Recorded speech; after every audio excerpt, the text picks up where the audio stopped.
আসসালামু আলাইকুম রহমতুল্লাহি ওয়া সম্মানিত দর্শক, ডক্টর মোহাম্মদ ইউনূসের কার্যকাল আর কতদিন?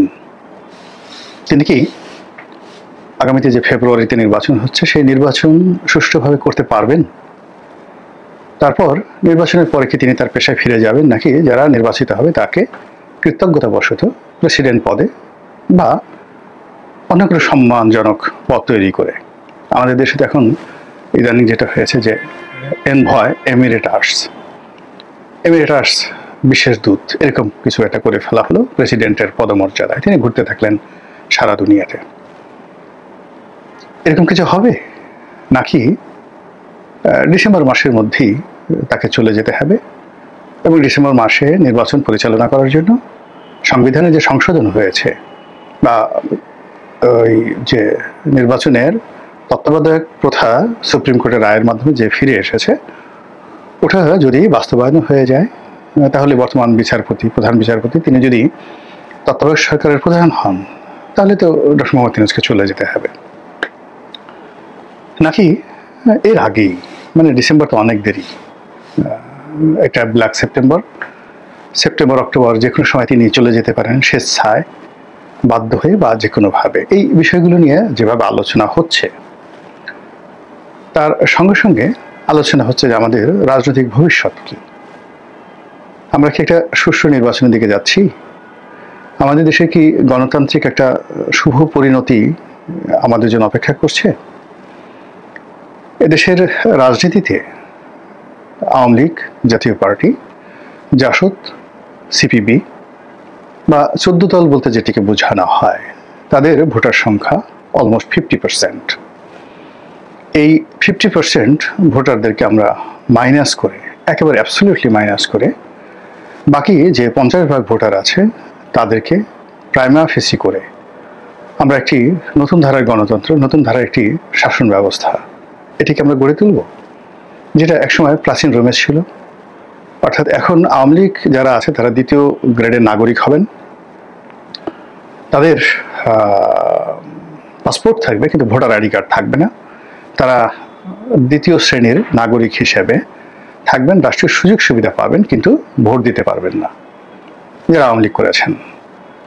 আর যদি যারা, যাকে বলা হয় একটা কমিশন হলো, সেই কমিশনে তারা তওবা করলো, তওবা কমিশন, এবং বললো জীবনে আমরা আর কখনো জয় বাংলা জয় বঙ্গবন্ধু বলবো না, আমরা এই দেশে যে নতুন পরিবর্তন হয়েছে সেই পরিবর্তনে আমরা নাগরিক হিসেবে থাকবো এবং কোনো অবস্থাতেই আওয়ামী লীগের রাজনীতির সঙ্গে জড়াবো না।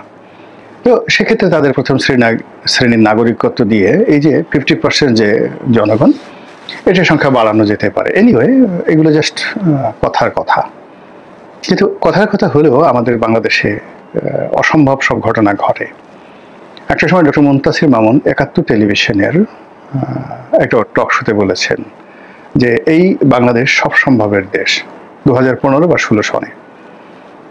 এখানে আগামীতে যদি স্বাধীনতা বিরোধীরা ক্ষমতায় আসে এবং তারা যদি মুক্তিযোদ্ধাদের বিচার করে, কাঠগড়ায় দাঁড় করায় এবং তাদেরকে মুক্তিযুদ্ধ করার জন্য তাদেরকে ফাঁসিতে লটকায়, জেলখানাতে ঢুকায়, তাহলে তিনি অবাক হবেন না। তো 2014-15 সনে ডক্টর মুনতাসির মামুনের মতো এমিনেন্ট যারা বুদ্ধিজীবী, তারা যেটা বুঝতে পেরেছিলেন সেটা 10 বছর পরে এই বাংলাদেশে কতটা বাস্তব ঘটেছে, যেটা বলার মতো না। আবার এখন অনেক বুদ্ধিজীবী আমাদের দেশে, তারা হয়তো অনেক কথাবার্তা বলছেন, আপনার কাছে এটা মনে হতে পারে অসম্ভব একটা বিষয়, হয়তো ভবিষ্যতে হবে না, কিন্তু আল্লাহ রাব্বুল আলামিন যারা বুদ্ধিজীবী, জ্ঞানী, দার্শনিক, তাদের মনোমস্তিষ্কে একটা জাতির কখনো কখনো 100 বছরের, কখনো কখনো 1000 বছরের পূর্বাভাস দিয়ে দেন। আপনি দেখুন এখন আমাদের দেশে যে আগের জমানার যে সকল দার্শনিক ছিলেন, খনার বচনের কথা চিন্তা করেন, চাণক্যের কথা চিন্তা করেন, কিংবা ধরুন রবীন্দ্রনাথ, বঙ্কিম, শরৎচন্দ্র, রাজা রামমোহন রায়, তাদের কথাগুলো যদি স্মরণ করেন, মনে হবে আজকের এই দিনে এই ঘটনা ঘটেছে এবং আপনার জন্য এই কথাগুলো তারা লিখে রেখে গিয়েছেন। এরকম বিশ্ববিদ্যালয়কে ডাকাতদের গ্রাম বলে অভিহিত করা হয়েছিল আওয়ামী লীগ জমানাতে বা এরশাদ জমানাতে। একজন বিখ্যাত কবি আল মাহমুদ, সারা বাংলাদেশ তোলপাড় হয়েছিল। তারপর সৈয়দ শামসুল হকের, নুরুল দিনের সারা জীবন। একটু চিন্তা করে দেখেন তো, মনে হয় না যেন আজকের, একেবারে আজকের আপনার জন্য লেখা হয়েছে। তো যেটা বলছিলাম, ভাত দে হারামজাদা, নইলে মানচিত্র চিবিয়ে খাবো, বলা যাবে না, ছোঁয়া যাবে না, মানে রক্ত দিয়ে পেলাম শালার এমন স্বাধীনতা, সেই বিখ্যাত কবিতা। এটাকে আপনি কিভাবে মূল্যায়ন করবেন? তো যেটা বলছিলাম যে এই বর্তমান জমানাতে ডক্টর মোহাম্মদ ইউনূসকে নিয়ে যা কিছু হচ্ছে, আমরা ওনার পরিণতিটা আসলে কল্পনা করতে পারছি না। এর কারণ হলো ওনার যে এমন একটা আগমন হবে, আমরা সবাই তার প্রতি সিম্প্যাথাইজড ছিলাম, প্রচণ্ড সিম্প্যাথাইজড ছিলাম। এটা ছিল অনেকটা দয়া, অনেকটা করুণা, একটা মজলুম মানুষের প্রতি মানুষের যে ভক্তি এবং শ্রদ্ধা থাকে সেটা। কিন্তু তিনি রাষ্ট্র ক্ষমতায় বসবেন, প্রধানমন্ত্রীর বাসভবনে থাকবেন এবং দেশে যাকে বলা হয় তত্ত্বাবধায়ক সরকারের প্রধান হবেন, এটা কি আমরা কখনো কল্পনা করেছি? আমরা কিন্তু সেটা কখনো কল্পনা করিনি। আমরা যেহেতু কল্পনা করিনি, ডক্টর মোহাম্মদ ইউনূসও কিন্তু কল্পনা করেননি। ফলে তার জীবনে যা কিছু ঘটেছে অপ্রত্যাশিত, এবং এই যে ঘটনাগুলো ঘটানোর জন্য তিনি যেভাবে পূর্ব প্রস্তুতি নিতে পারেননি, এখন চলমান সময়কে পরিচালনার জন্য তার না আছে অভিজ্ঞতা, না আছে পূর্ব প্রস্তুতি, ফলে যা হবার তাই হচ্ছে।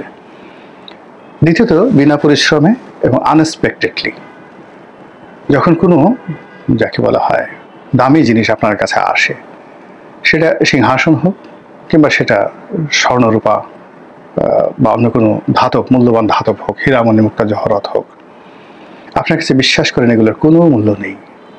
আপনার কাছে একটা চটপটির যে মূল্য, এক পিস পুরীর যে মূল্য, বিশাল একটা কোহিনূর হীরার ঠিক অমনি মূল্য হবে যেটি রাস্তায় আপনি সেটিকে কুড়িয়ে পান। এখন যারা রাষ্ট্র ক্ষমতায় এসেছেন বা রাষ্ট্র ক্ষমতা পরিচালনা করছেন, each and everybody, they don't have any sacrifice, they don't have any courage to handle it, to operate it. এটা তাদের নেই, তাদের কোনো পূর্ব প্রস্তুতি নেই, অভিজ্ঞতা নেই, টপ টু লো। যারা প্রচলিত রাজনীতি করেন, সেই প্রচলিত রাজনীতিতে মূলধারার যারা মন্ত্রী এমপি হন, এই অভিজ্ঞতা, রাষ্ট্র পরিচালনার যে অভিজ্ঞতা তিনটি দলের আছে, আওয়ামী লীগ, বিএনপি এবং জাতীয় পার্টি। জামাতকে আমরা ভালো মনে করতে পারি, পণ্ডিত মনে করতে পারি, অনেক তাদের মধ্যে ডক্টরেট ডিগ্রি আছে, সৎ আছে, it's good, but for a primary teacher, মাদ্রাসার শিক্ষক, ভালো একটা মুদির দোকানদার, ব্যাংকের একটা ম্যানেজার, এগুলোর জন্য এই ধরনের সততা দরকার আছে। কিন্তু 18 কোটি মানুষ যেখানে বাজে পেশায়, মানে ধরুন সৎ মানুষের কথা যদি চিন্তা করেন, 10% আমাদের দেশে সৎ মানুষ নেই। আংশিক সৎ কত পার্সেন্ট, অসৎ কত পার্সেন্ট, আর ক্রিমিনাল কত পার্সেন্ট? আমাদের দেশে কত মানুষ গরু চুরি করে, মহিষ চোরের সংখ্যা কত, তারপর ইয়াবা করে কারবার করে কত লোক, পতিতাবৃত্তি করে কত পার্সেন্ট, ছেলে পতিতা মেয়ে পতিতা, সমকামীদের সংখ্যা কত এখন বাংলাদেশে, তারপর গাঁজাখোরের সংখ্যা কত, মদখোরের সংখ্যা কত, জুয়া খেলে তাদের সংখ্যা কত? তাহলে প্রতিটি অপরাধের যদি আপনি ধরেন, ছিনতাইকারী, চোর, ডাকাত, লুটেরা, ব্যাংক লুটেরা, মানে সিরিয়াল করে যদি আপনি সাজান, তাহলে দেখবেন 90% লোক একটা, দুটো বা তিনটি অপরাধের সঙ্গে জড়িত। এখন আপনি একজন প্রাইমারি স্কুলের খুব শর্ট টিচার, মাদ্রাসার একজন প্রিন্সিপাল, কিংবা ধরেন একজন ভালো ডাক্তার যে খুব সুন্দর করে ইনজেকশন পুশ করে, জামাত করে, আপনি এই বিশাল শ্রেণীর বদমাইশ লোকদেরকে কিভাবে আপনি শাসন করবেন? জামাতের একজন নেতাকে যদি আপনি ইয়াবা বুদ্ধির সঙ্গে 5 মিনিট দেন, পাগল হয়ে যাবে। আপনি যে আওয়ামী লীগের সেই যে সম্রাট, ক্যাসিনো সম্রাট, কিংবা ধরুন আপনার নাম শুনেছেন মুরগি মিলন, একসময় সন্ত্রাসী ছিলেন হান্নান লিয়াকত, একসময় সন্ত্রাসী ছিলেন টোকাই সাগর। তো সেই আন্ডারওয়ার্ল্ডের টোকাই সাগর, কিলার আব্বাস, ইমন, এদের সঙ্গে যদি জামাতের আমিরের মানে 24 ঘন্টা সোহবত হয়, যে আপনি খালি ক্লিয়ার আব্বাসের সঙ্গে গাড়িতে করে ঢাকা থেকে চট্টগ্রামে একা একা যাবেন, এখান থেকে একা একা যাবেন, আপনার ইমানি শক্তি কোন পর্যায়ে আছে এটা একটা প্রিলিমিনারি পরিচয় হয়ে যাবে। ক্লিয়ার আব্বাস গাড়ি চালাবেন, পাশে জামাতের আমির তসবিহ বসে জিকির করবেন লা ইলাহা ইল্লাল্লাহ, এই জিকির করতে করতে আপনি চট্টগ্রাম যাবেন। আপনি পথের মধ্যে যে কয়বার তিনি লা হাওলা ওয়ালা কুওয়াতা বলবেন, কয়বার যে লাফিয়ে উঠবেন, একমাত্র আল্লাহ ছাড়া কেউ বলতে পারে না। জাস্ট একটা যোগ করলাম। কিন্তু যদি আপনি ক্লিয়ার আব্বাস বা তার চাইতেও সন্ত্রাসী, আপনি ধরেন দাউদ ইব্রাহিম, তো দাউদ ইব্রাহিম যদি পাশে শেখ হাসিনাকে বসাই দেন অথবা তারেক জিয়াকে বসাই দেন, তারা সারা দুনিয়া দাউদ ইব্রাহিমের সাথে ঘুরে আসতে পারবে এবং দাউদ ইব্রাহিমের সমস্ত কর্মকাণ্ড তারা শুনবেন। আবার দাউদ ইব্রাহিমকে নিজেদের প্রয়োজনে ব্যবহার করে গাবতলী গরুর হাটে তাদেরকে নামাই দিয়ে তারা ঠিকই গণভবনে আবার বসে যেতে পারবে। This is politics of Bengal. এখানে বুঝতে হবে তলোয়ারের কাজ তসবি দেওয়া হয় না। এখন বাস্তবতা হলো যে বাংলাদেশের সমস্ত রাজনীতির নিয়ামক হয়ে গেছে তসবি পার্টি। এক তসবি পার্টি জামায়াত ইসলামী, আর এক তসবি পার্টি ধরেন চরমোনাই, আর এক তসবি পার্টি ধরেন মামনুল হক, আর এক তসবি পার্টি ধরেন সেই হেফাজতে ইসলাম, আর এক তসবি পার্টি ধরেন যারা যারা আছে, যারা আমাদের প্রচলিত রাজনীতিতে যারা 10% ভালো মানুষ আছেন তাদের মধ্যে হয়তো তারা চলতে পারবেন। কিন্তু ওই 10%-এর মধ্যে যদি একজন ভাইস চ্যান্সেলর থাকেন, একজন বিজ্ঞানী থাকেন, একজন অধ্যাপক থাকেন, তাহলে তো হবে না। বিকজ জামাত মধ্যবিত্ত, নিম্ন মধ্যবিত্ত শ্রেণীকে রিপ্রেজেন্ট করেন। এখন মধ্যবিত্ত শ্রেণীর যে মানুষ যত শক্তিশালী হন না কেন, তিনি যখন একটা অভিজাত পরিবারের সন্তান, তার সমপর্যায়ের সব দিক থেকে তার সমপর্যায়ের একজন অভিজাত পরিবারের ধনী পরিবারের সন্তান, তার সাথে বসতেই তার এক ধরনের সাইকোলজিক্যাল সমস্যা দেখা দেবে। এখন বাস্তবতা হলো যে বাংলাদেশের যে পরিবর্তিত পরিস্থিতি, এখানে সব কিছু জামাত নিয়ন্ত্রণ করছে প্রশাসনের সহযোগিতায়, দেশি বিদেশি বন্ধুদের সহযোগিতায় এবং এখন যারা রাষ্ট্র ক্ষমতায় রয়েছে তাদের সহযোগিতায়। আর এই কাজ করতে করতে ডক্টর মোহাম্মদ ইউনূস এবং তার যারা সহকর্মী রয়েছেন তাদের ভাগ্য, তাদের পরিণতি এটাও জামাতের উপর নির্ভর করছে। ফলে চিন্তা করুন যে আপনি একটা সাগর পাড়ি দিচ্ছেন একটা নৌকাতে করে, যে মাঝি সে কখনো নৌকা চালায়নি, আর যারা যাত্রী তারা কখনো নৌকায় চড়েনি আর সাঁতার জানে না। বোঝার চেষ্টা করেন, একটু পরে এই 4-5 গজ এখানে কোমর পানি পার হয়ে যখন গলা পানিতে নৌকা গেল, হঠাৎ করে দেখলেন যে নৌকার মধ্যে 4-5টা ফুটো হয়ে গেছে, পানি ঢুকছে। তখন মাঝি মোল্লার অবস্থা কি আর যারা যাত্রী তাদের অবস্থা কি? এখন বাংলাদেশের সার্বিক অবস্থা ওইরকম দাঁড়িয়ে আছে। যারা ডক্টর ইউনূসকে পরিচালনা করছেন তারা, আর ডক্টর ইউনূস যাদেরকে পরিচালনা করছেন তারা সবাই মিলে সেই নৌকার মাঝি মাল্লা যাত্রীদের মতো হয়ে পড়েছে, যারা কখনো নৌকায় চড়েননি, কখনো নৌকা চালাননি, তারা সাঁতারও জানেন না। এই অবস্থায় নৌকায় পানি উঠতেছে।